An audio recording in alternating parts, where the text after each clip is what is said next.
"Let go of that purse right now, you bastard!" I shouted, grabbing the arm of the young man who was trying to snatch the purse from an elderly woman right in front of the mansion where I was supposed to have dinner in 10 minutes. The boy couldn't have been more than 16, but he had enough muscle to knock that frail woman to the wet ground. She screamed for help as he pulled her faded brown purse with brutal force.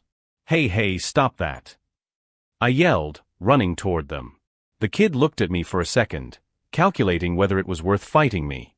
My 6-foot height and my arms calloused from years of working as a carpenter must have weighed heavily in his decision, because he dropped the purse and ran down the dark street. "Are you okay?" I asked, helping her up and smoothing her clothes. She was shaking, but she smiled gratefully. "Thank you, dear. Thank you so much. That boy almost scared me to death." I looked at the imposing mansion behind us, with its perfectly manicured gardens and illuminated fountain.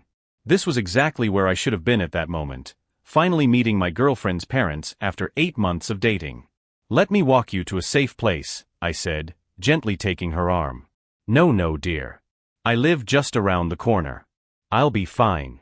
"You look like you're going somewhere important," she said, noticing my new dress shirt and the tie I had spent 20 minutes trying to tie perfectly. "My name is Ben, I'm 28 years old, and at that moment I had no idea that those 5 minutes defending a stranger in the rain would completely change the course of my life. I've been a carpenter for 7 years, since I left high school. I work with wood, building custom furniture for people who can afford quality and craftsmanship. I'm not rich, but I earn enough to support my sick mother and still have a little left over for myself. Amanda, my girlfriend, always said that her parents were traditional and needed time to get used to the idea of her dating someone without a college degree. Today was the day I would finally meet them. "Are you sure you don't need anything else?" I insisted, still worried about the old lady. "I'm sure, Angel."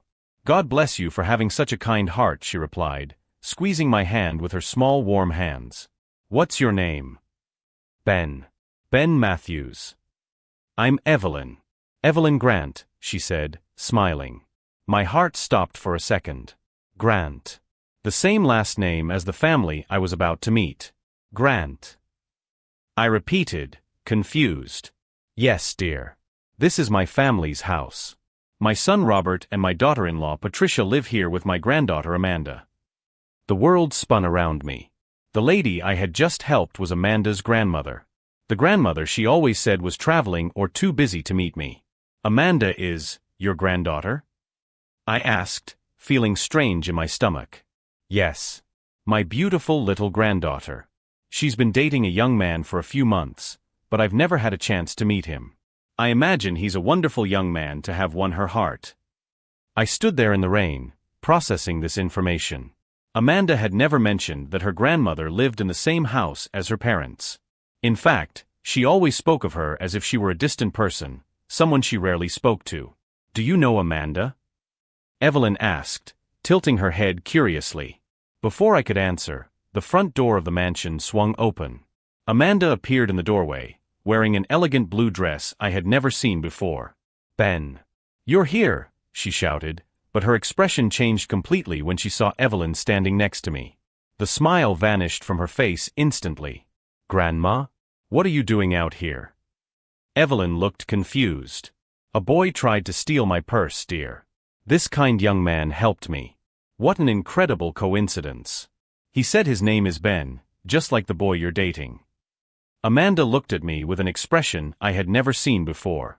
It wasn't joy at seeing me. It was pure panic. "Ben," she said, her voice strangely tense, "these are my parents." A tall man in an expensive suit and an impeccably dressed woman appeared behind her. They looked at me, then at Evelyn, and something passed between the three of them that I couldn't quite decipher. "Mom," the man said to Evelyn, "why didn't you come in the back door like we agreed?" "Back entrance?" Evelyn looked down, embarrassed. "I was coming back from the pharmacy, son. I didn't think." "You didn't think," the woman said coldly. "You know we have important visitors today." I felt my blood boil. Important visitors? Were they treating their own mother like a servant? Amanda took my arm. "Ben, let's go inside. It's raining." But I didn't move. I looked at Evelyn, who now seemed small and humiliated among her own family. "Actually," I said, taking off my coat and putting it over the lady's shoulders. "I think I'll accompany Mrs. Evelyn until she's comfortable first." The look on Amanda's parents' faces could have cut glass. It was at that moment that I realized this night was not going to be anything like I had imagined.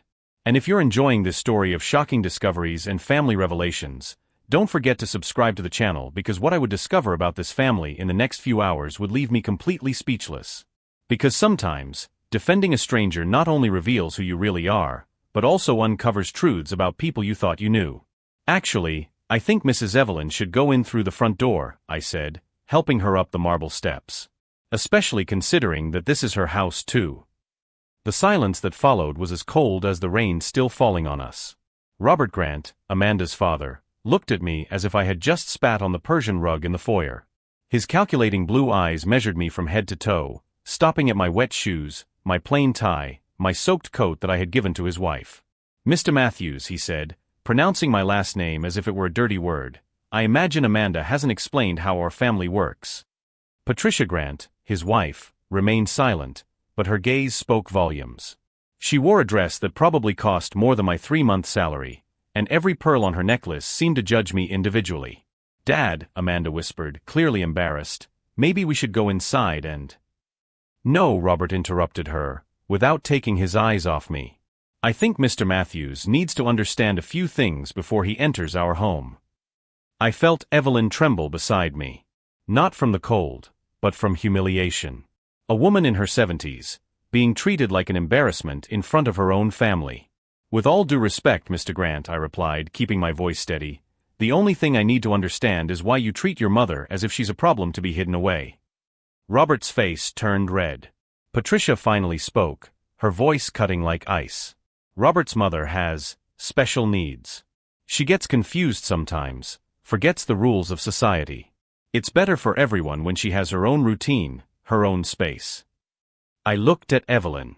Her eyes were downcast, but she didn't look confused. She looked ashamed. Broken. "What kind of rules of society?" I asked.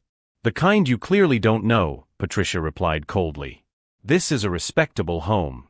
We have neighbors, a reputation to uphold. We can't have uncomfortable situations." Amanda tugged at my arm. "Ben, please. Let's just go inside and have dinner. We can talk about this later." But I couldn't move. I couldn't just ignore what I was seeing. "Uncomfortable situations," I repeated slowly. "Like your mother almost getting mugged at her front door?" "She shouldn't be out on the street at this time of night," Robert said sharply. "We've told her 1,000 times.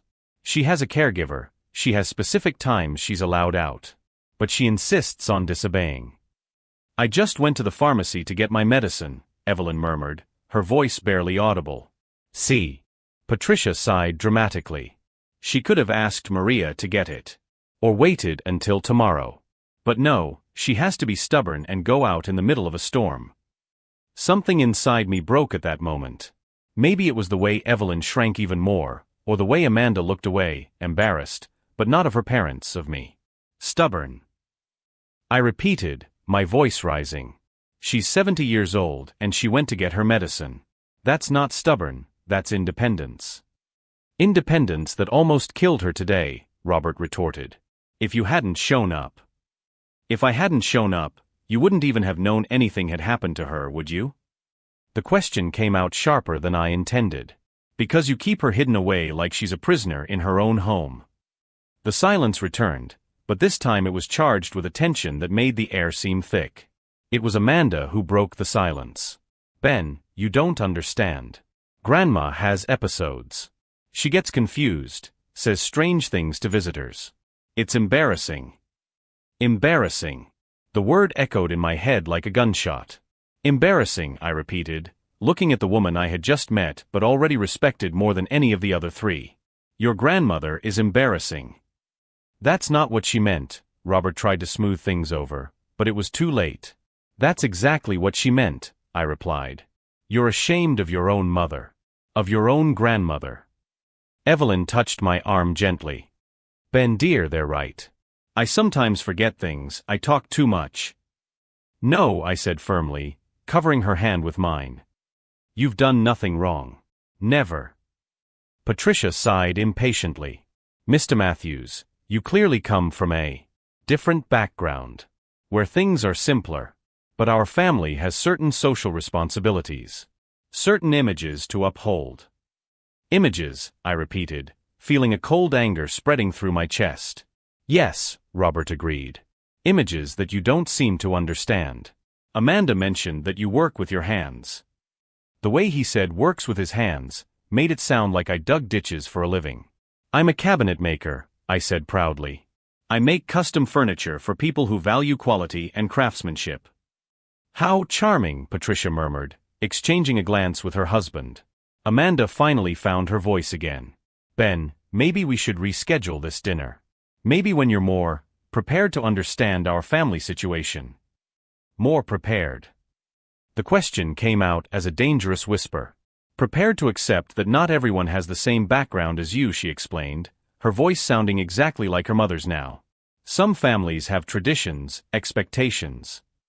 It was at that moment that I truly understood what was happening. This wasn't just about Evelyn. It was about me. It was about us. They weren't just hiding Robert's mother from important visitors. They were testing me. Seeing if I was the kind of person who would stay quiet while they treated someone like trash. Seeing if I would accept my place in their social hierarchy. And Amanda. Amanda was hoping I would pass their test. Hoping I would choose her over my own conscience. You know what's funny? I said, my voice strangely calm.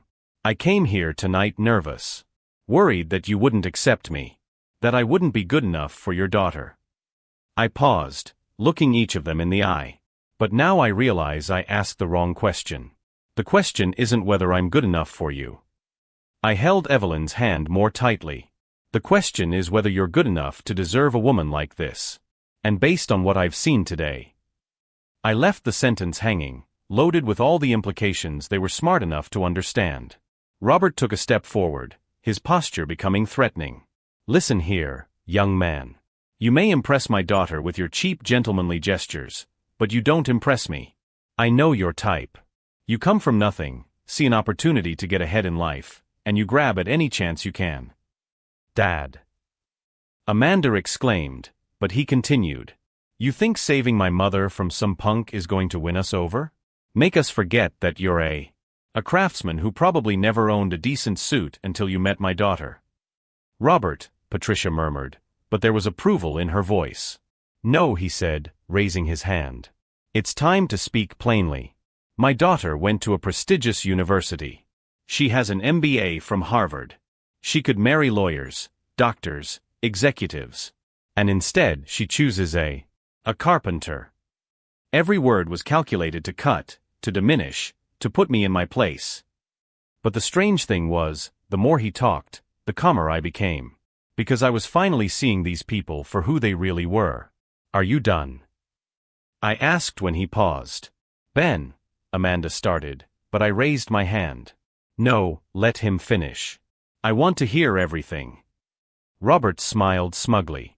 I want you to understand that despite your humble origins, we are willing to accept this relationship, as long as you understand certain realities. What realities? That you will never truly be part of this family. That you will always be tolerated, never accepted. That when Amanda tires of this phase of late teenage rebellion, she will find someone more her own level. Patricia nodded. And that, in the meantime, you will behave according to our standards. No scenes like this today. No questioning how we run our family. I looked at Amanda, waiting for her to say something. Anything. But she just stood there, silent, biting her lower lip.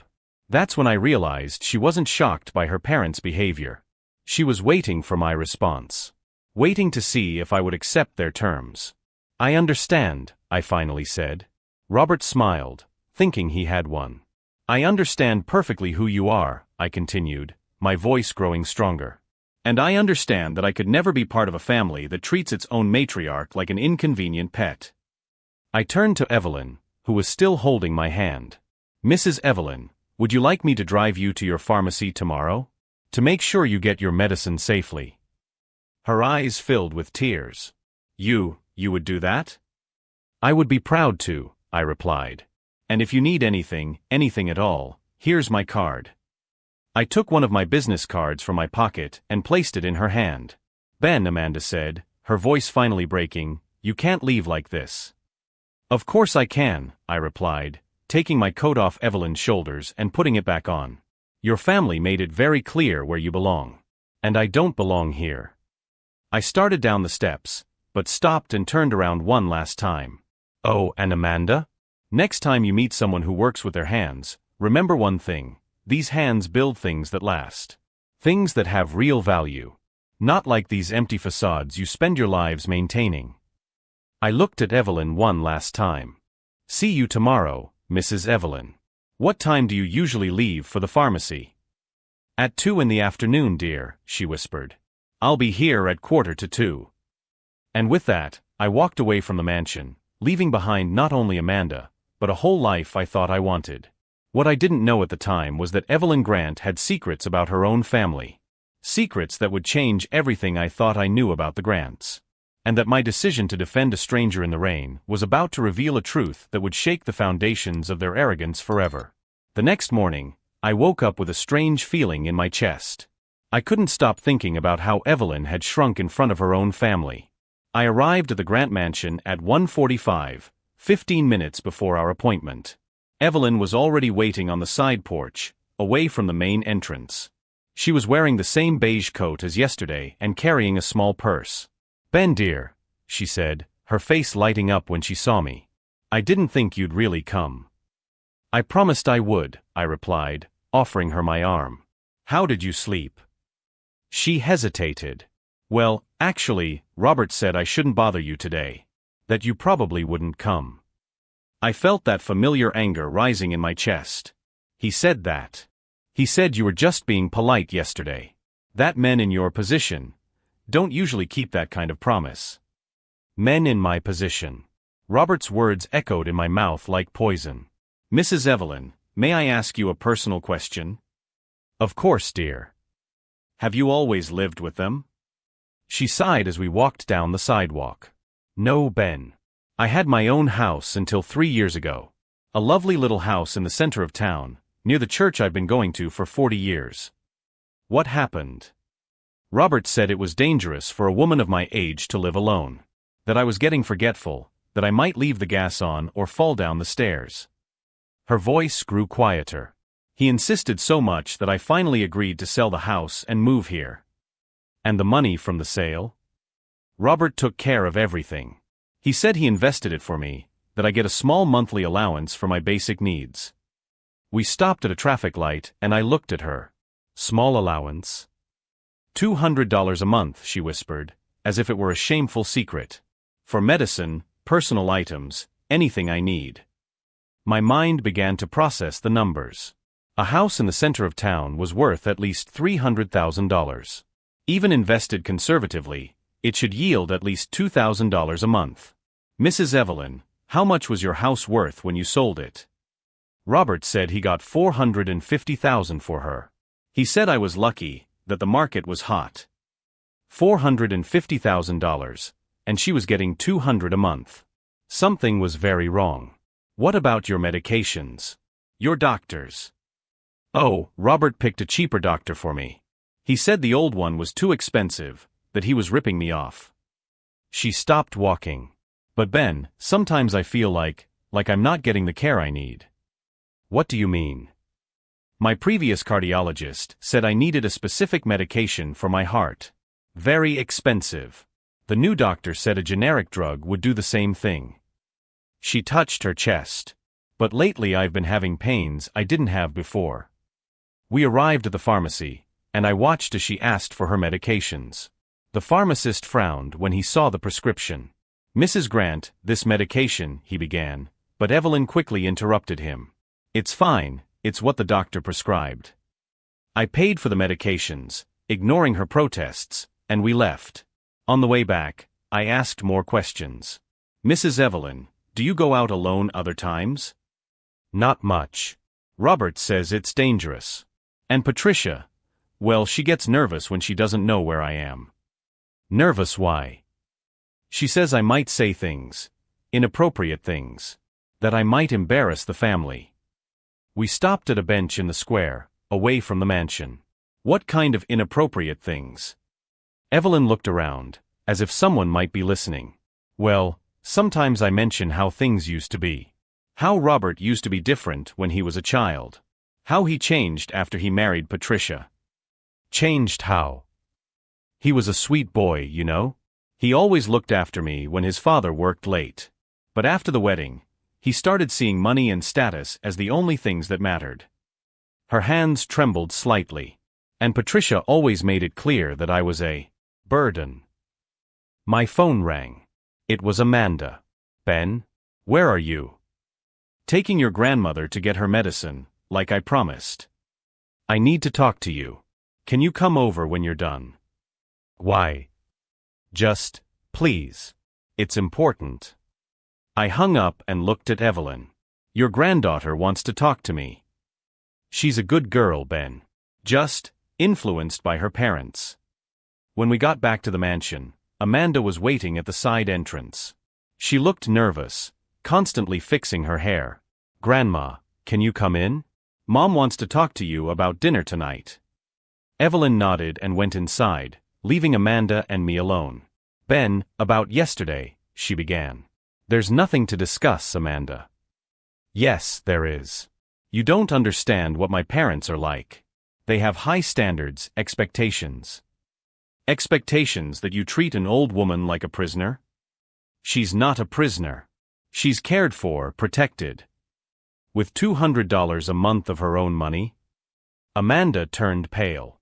How do you know about that? She told me. $450,000 from her house, and you give her $200 a month as if it were charity. It's not like that. There are expenses, investments. What investments, Amanda? Where are the statements? Does she have access to her own money?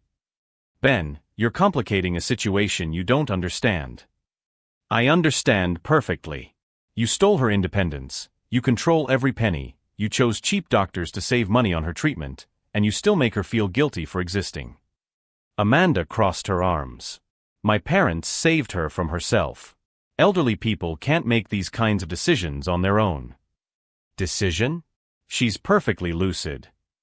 You spent an hour with her. We've lived with her for years. I looked at Amanda, really seeing her for the first time. The coldness in her eyes, the way she talked about her own grandmother as if she were an administrative problem.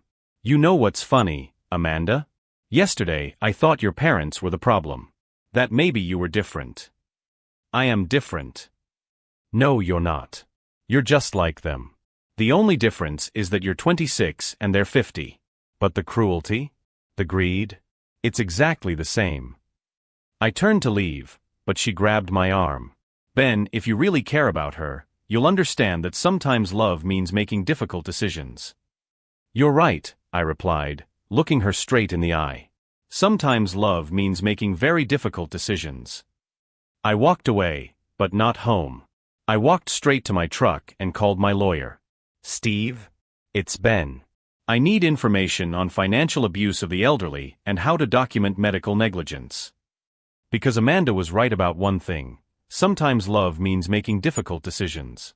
And I had just decided that Evelyn Grant deserved so much more than a family that treated her like a bad investment. As I drove home, a single question echoed in my mind. How many other secrets did the Grants hide? And how far would they go to protect their perfect image when they found out that someone had finally decided to fight for Evelyn? 3 days after my conversation with my lawyer, I had a folder with 15 pages of notes and a list of contacts that could completely change Evelyn Grant's life. Steve Rodriguez wasn't just my lawyer, he was my friend since high school. When I explained Evelyn's situation, he didn't hesitate to offer his help pro bono. Ben, cases of financial abuse of the elderly are more common than you think, he said, leafing through the documents I had brought him. But we need solid evidence. Recorded conversations, bank statements, medical records. How do we get that? Legally? Evelyn needs to request the information herself. She has every right to her own financial and medical records. That's when I had my first truly diabolical idea. The next morning, I called Evelyn. Mrs. Evelyn, would you like me to accompany you to a doctor's appointment today? Oh, Ben dear, I don't have an appointment. Actually, I thought we could get a second opinion. About those chest pains you mentioned. There was a long pause. Robert wouldn't like that. Robert doesn't need to know yet. It's just a consultation for your peace of mind. 2 hours later, I was sitting in the waiting room of the cardiology clinic, watching Evelyn talk to Dr. Michael Chun, a renowned cardiologist Steve had recommended. When she came out of the consultation, she was pale. Ben, the doctor said that my current medication is inadequate for my condition. Inadequate how? He said that with my heart history, I should be taking a much stronger medication. What I'm taking is practically a placebo. I felt that familiar anger rising, but I kept my voice calm. Can the doctor document that? He already has. He said he'd like to see my previous tests to compare. And where are your previous tests? Robert keeps everything. He says it's for my safety. I made a mental note, total control over medical records. Mrs. Evelyn, do you remember the name of your previous cardiologist? Before you moved in with Robert. Dr. Harrison. He treated me for 15 years. Her eyes filled with tears. I missed seeing him. He always explained everything, made me feel cared for. Let's go see him. Dr. Harrison was a man in his 60s with kind eyes and an impressive memory. When I mentioned Evelyn's name, his face lit up. Evelyn Grant. How is she? I was worried when she stopped coming in. Actually, doctor, I'm here because I'm worried about her too. I explained the situation, the new doctor, the wrong medication, the chest pains. Dr. Harrison grew more serious. Mr. Matthews, Evelyn has a serious but manageable heart condition. With the right medication, she could live a completely normal life for many years. He paused. Without the right medication. How long? Maybe 2 years. Maybe less. The silence in the room was deafening. Doctor, can you document what medication she should be taking? And perhaps explain the consequences of not receiving proper treatment. Of course. In fact, I'll do better than that. I'll contact the medical board about her current treatment. As we drove back, Evelyn was quiet. Finally, she spoke. Ben, why would Robert do this to me? It was the question I had been dreading. Because the answer was too cruel for a mother to accept. Mrs. Evelyn, I need to ask you something very sensitive. Do you have a will? Yes, I do. Robert helped me make one 2 years ago. And in that will, I leave everything to him and Patricia. They are my only family. Everything. The $450,000 pension from the house, any remaining cash, probably even life insurance. Would you like to see a copy of your will? Just to look it over. Robert said not to worry about the details. More control. More isolation. That night, I made more calls. To the bank where Evelyn had kept an account before she moved. To her old church. To neighbors of the house she had sold. The picture that emerged was devastating. Evelyn was not a confused old woman who needed protection.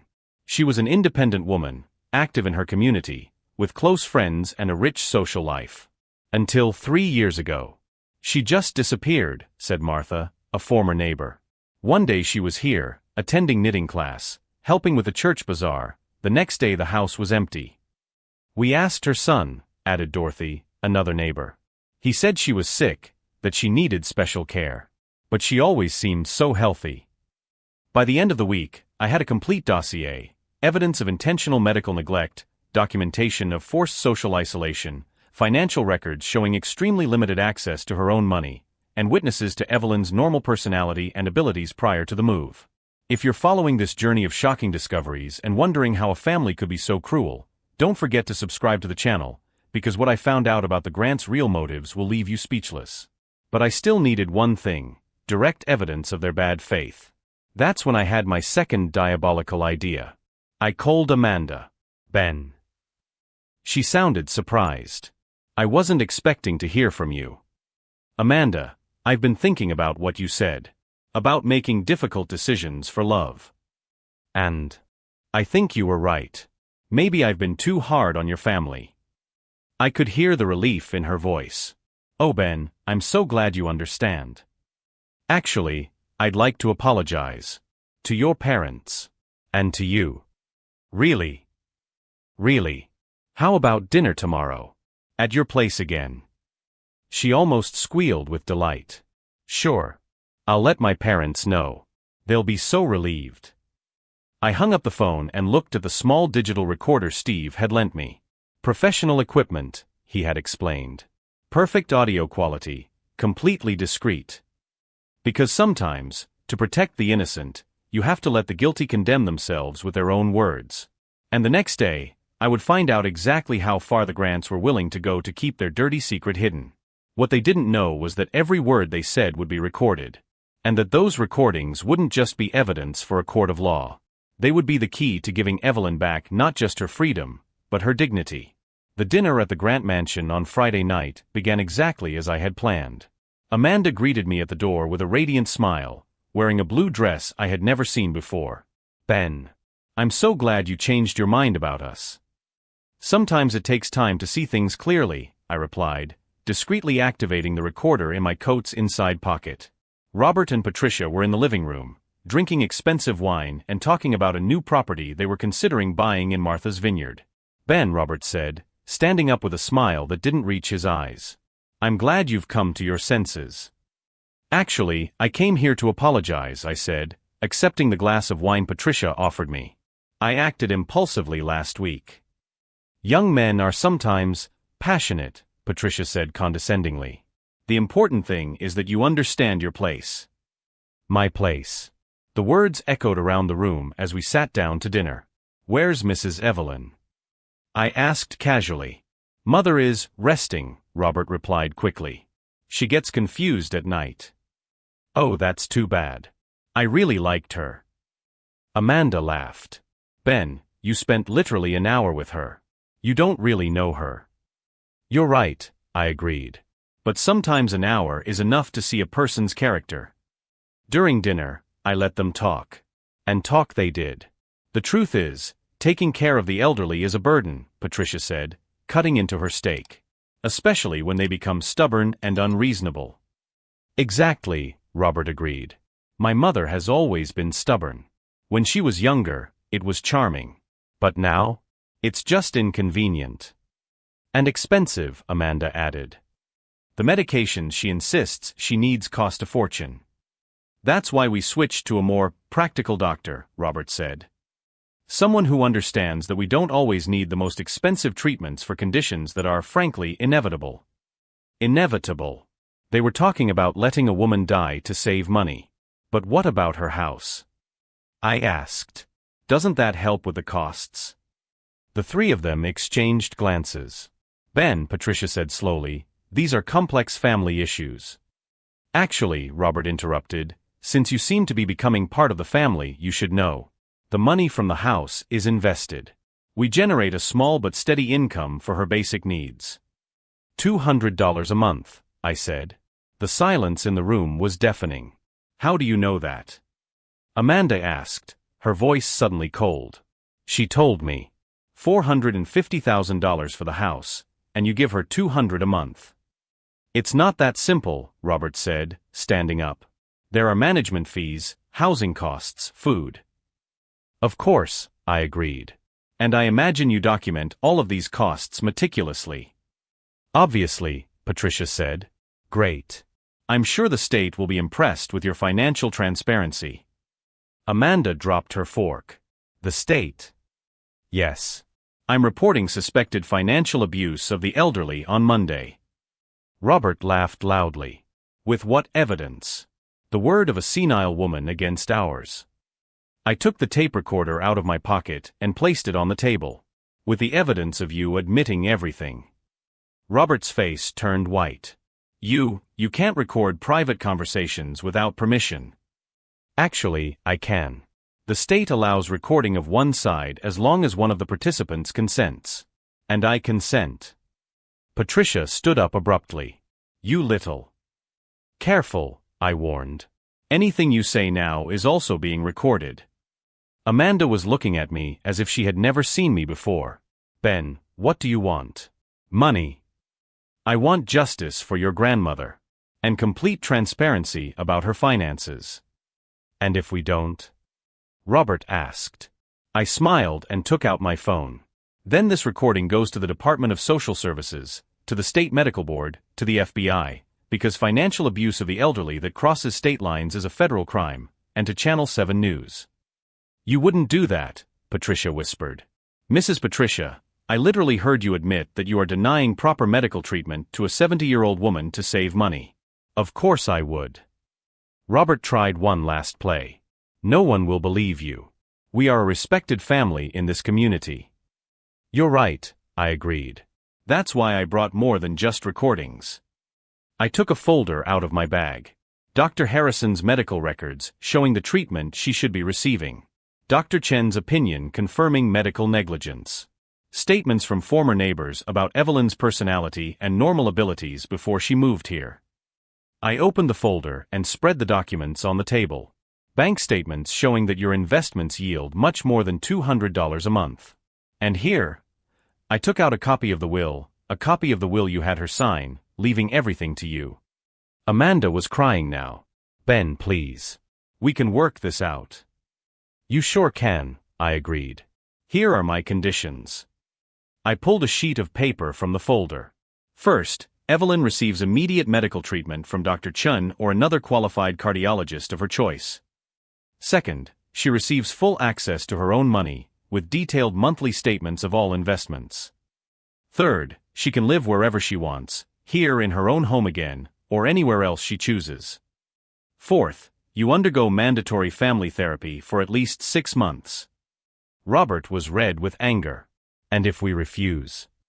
Then on Monday morning, this entire file goes to the authorities. And you will face criminal charges of elder abuse, medical neglect, and financial fraud. Patricia began to cry. You're destroying our family. No, I replied, putting the documents away. I'm saving a family member you were slowly killing. That's when we heard footsteps on the stairs. Evelyn came down, wearing a simple robe, her gray hair loose on her shoulders. She had heard everything. Ben dear, she said softly, thank you. Robert tried one last desperate move. Mom, you don't understand. He's trying to blackmail us. Evelyn looked at her son with a deep sadness that cut my heart. Robert, I understand perfectly. And for the first time in 3 years, I have hope. She turned to me. Ben, I accept your conditions. All of them. Amanda stood up abruptly. Grandma, you can't do this. We take care of you. Honey, Evelyn said gently, taking care means wanting the best for someone. You wanted what was convenient for you. I looked at the 3 Grants, seeing the realization sink in on their faces. The era of controlling and manipulating Evelyn was over. You have until Sunday night to decide, I said, standing up. Accept the conditions, or face the consequences. I took Evelyn's hand. Mrs. Evelyn, would you like me to go with you to pack a few things? I thought you might want to spend a few days somewhere more comfortable while you think about where you'd like to live. His eyes lit up. I'd love to, dear. As we left the dining room together, I heard Patricia whisper to Robert, how did this happen? How did we lose control? The answer was simple. They had underestimated the power of someone who truly cared about Evelyn Grant. And now, for the first time in 3 years, she was about to regain not only her freedom, but her dignity. But the real surprise was yet to come. Because on Sunday night, when the Grants called to accept my terms, Evelyn had one last revelation that would change everything forever. On Sunday night, the phone rang at exactly 8 o'clock. We accept, Robert said, his voice defeated. All the terms. I asked. All of them. On Monday morning, I accompanied Evelyn to her appointment with Dr. Chun. 2 hours later, she had the correct prescription in her hands and tears of relief in her eyes. Ben dear, I have something to tell you, she said as we left the clinic. What is it, Mrs. Evelyn? Do you remember when I mentioned that Robert took care of selling my house? Yes. Well, he lied about the price. It wasn't $450,000. She paused, smiling. It was $800,000. I stopped walking. $800,000. And the will they made me sign? It's not valid. I had another one drawn up by my original lawyer 3 months before I moved, leaving everything to a foundation for the protection of the elderly. I started laughing. Evelyn had played their game better than they had. When will Robert and Patricia find out? When I die. Or, she smiled mischievously, when I decide to tell them. 6 months later, Evelyn was living in a beautiful home near her old church, surrounded by friends and actively involved in the community. Robert and Patricia were facing a federal investigation for financial abuse of the elderly. Amanda? She moved to another state after the scandal hit the local newspapers. As for me, I discovered my true purpose: legal advocate for the elderly. Steve and I opened a law office specializing in abuse cases, funded by a very generous anonymous donation. The last time I saw Robert Grant, he was leaving court after being sentenced to 3 years in prison and full restitution. When our eyes met, he looked away first. Last week, Evelyn introduced me as my grandson at heart to her friends at church. In that moment, I realized that family isn't about blood, it's about who shows up when you need the most. If this story of redemption and justice touched your heart, subscribe to the channel because there will always be people willing to fight for the forgotten, and their victories deserve to be celebrated. Sometimes standing up for a stranger doesn't just save a life. Sometimes it saves two.